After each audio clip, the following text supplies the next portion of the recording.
So welcome to the Chris Show. I just wanted to say to all my loyal subscribers, I really appreciate you always liking and commenting on my videos. And if this is your first time checking out Chris, and if this is your first time watching Chris, while you're watching, I'm not going to tell you to like and subscribe right now because obviously you haven't even seen enough of what I've delivered or given in terms of content to actually subscribe. But while you're watching what I'm delivering, if you think it's good, you think it's something you want to come back to every once in a while, I have typically been dropping my videos early Friday morning because as we all know music drops Friday at midnight. Then you know we got to take a little time to listen to it. I got to record and edit. But the topic and the artist we are talking about this week is Vince Staples. Now, I typically like to talk about my background or how much I've listened to an artist before I'm going to give you my first album reaction listen to, because as we all know, some people are going to listen to an artist more than they listen to someone else. Someone's going to have a little bit more of a bias for this artist versus the other artist that someone else likes a little bit more. But either way, I've always been a big Vince Staples fan. I've always been a big Vince Staples fan since I first heard him. You know, I listened to Odd Future and he was featured on a lot of Earl's songs, so I heard him quite young and early, and I always like,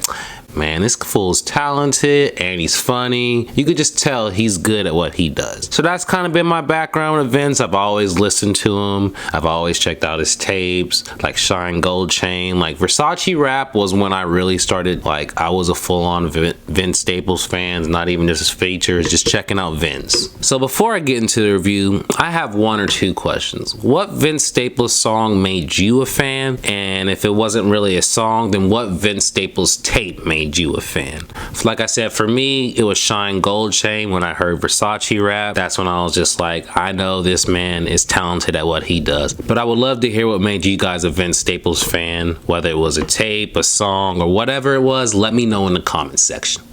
So his last tape, FM with an exclamation point, dropped in 2018, and I liked it, but it wasn't an album that I was continuously coming back to. Like, it was good for the summer, it has a good few songs, but like I said, wasn't the greatest thing to me, but it wasn't bad or terrible. I didn't know what to expect coming into this new album. For first reaction listens, I don't even want to listen to the singles of the songs. I don't even want to get a picture, an idea of how the album is. I love to listen to an album front to back, first listen. That's how you tell they clearly had a message they wanted to deliver to you. I think it's disrespectful to, you know, listen to it out of order or shuffling it, you know, for the first listen, obviously not going forward. But that's why I just wanted to give you the background and how I go about these. I didn't listen to any of the singles that he dropped before dropping this tonight. So his first song was the intro, Are You With That? And while I was listening to this song, I was just trying to get an idea of what type of Vince Staples album are we gonna get, because Vince is someone that, I don't want to say he's unpredictable, but in a sense, you don't know what type of music he's gonna get. Is it gonna be turn up music? Is it gonna be, you know, some more hood shit? Is it gonna be a little mix of both? But when I started listening to this album, it started to sound a little bit different from the Vince that I've known. And it was just like, it seemed way more serious. And the intro was like introducing you to that and what the thought of this album was gonna be, or the picture, or what he was trying to paint. And then, so that leads to the next song, which was The Law of Averages. And after listening to this album, I could completely tell this was gonna be a grittier album. It's gonna be Vince being a little bit more serious. Whether, I don't know how serious he's gonna get. Is he gonna get into his personal life? If he's just gonna tell stories about his friends or maybe his hood, whoever it knows, you can tell that Vince is on a complete different wavelength from the Vince we listened to on previous albums. That leads into Sundown Town, and that kind of leads into not an issue per se, but kind of when you listen to an album that someone is putting their personal lives or feelings or things into that, it's hard to fully grasp or concept it in a one album listen. You know what I mean? Because like when it's storytelling, you might miss this. You're trying to listen to the beat. There's so many factors that go into a first listen to just be able to get to the lyrics, and that means I'm ignoring something else. So it's like you try and see it for the whole picture, but it's hard to do when it's an album that's like this. Just wanted to let that out. And so then after I heard The Shining, you know, Vince had 4 songs in a row that were serious, gritty, a little bit slower. But yeah, after I heard this, I was like, thing that just popped in my head. This was not the album I was expecting to listen to when I turned this on. And there's nothing wrong with that, but it just really caught me off guard, and it made me start to realize, what has Vince Staples gone through in the last year or two? Because as we all know, with the COVID pandemic, it is a little grittier, darker times, and probably a lot harder for people in their lives, or what they had to go through, or what they had to revisit mentally through their head during all this time. So maybe that's why Vince is presenting the album the way he is, because this is what he's going through. So then we get into Taking Trips. Honestly, this is probably my second favorite song.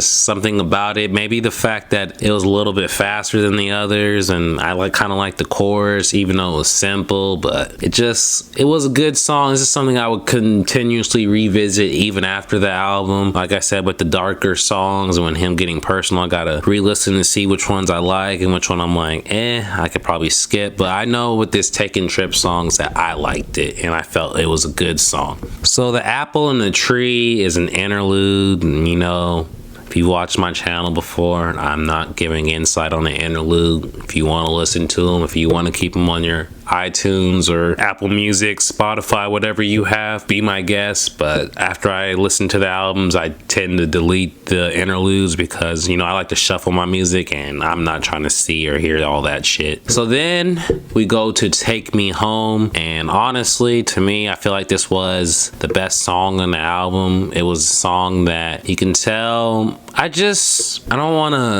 hate people that want artists to be like who they used to be or be who they were. And I don't want Vince, you know, to regress or be who he was. But like I said, just from the first listen of this album, it really caught me off guard with how serious he was. Because, you know, Vince, if you know Vince, he's funny, especially on Twitter, all his interviews. So it was just weird to see how serious Vince has been on this tape. So then we have Little Fade. Didn't hate the song, didn't love the song. It's kind of one of those, if I'm playing the album back, I'm gonna listen to it. But as of now, I would not go out of my way to listen to it. It's kind of just there to me. So then we have Lakewood Mall, which is another interlude. And the fact that Vince Staples only has 10 songs on this project and 2 of them are interludes is a little disheartening. And I was just like, damn, man. When I saw that this album was only 22 minutes, I was just like, if you've seen my videos, I've been telling a lot of artists, you make too many songs. 18 is too many. 10 to 12 is perfect. But this is actually 8. And even the songs that he has released, some of them are only 2 minutes.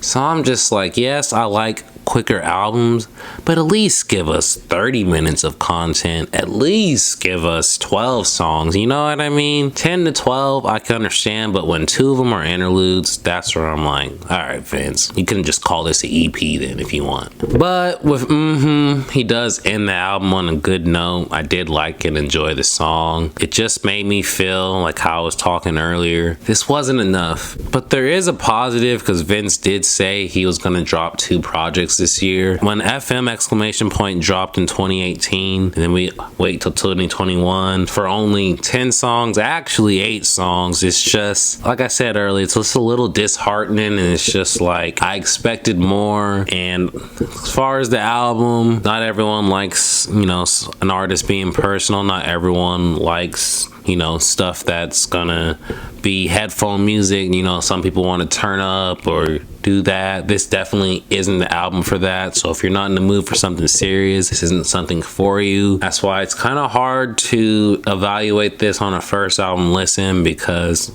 like I said, when someone is more so catered to the lyrics or personal, it's going to take a few listens to fully grasp and fully understand if this album is good, bad, average, or or what. But off the first rip, I would say this album is average, closer to below average, and I would say it's closer to good off the first listen. Like I said, I had a clear two or three songs that I like more than the rest. Were the other ones bad? No. But were they standout songs, or were the beat selections great? No. So that's where I'm just like, it's average. If I had to say it's closer to below average than I would the good, I would probably lean towards the below average.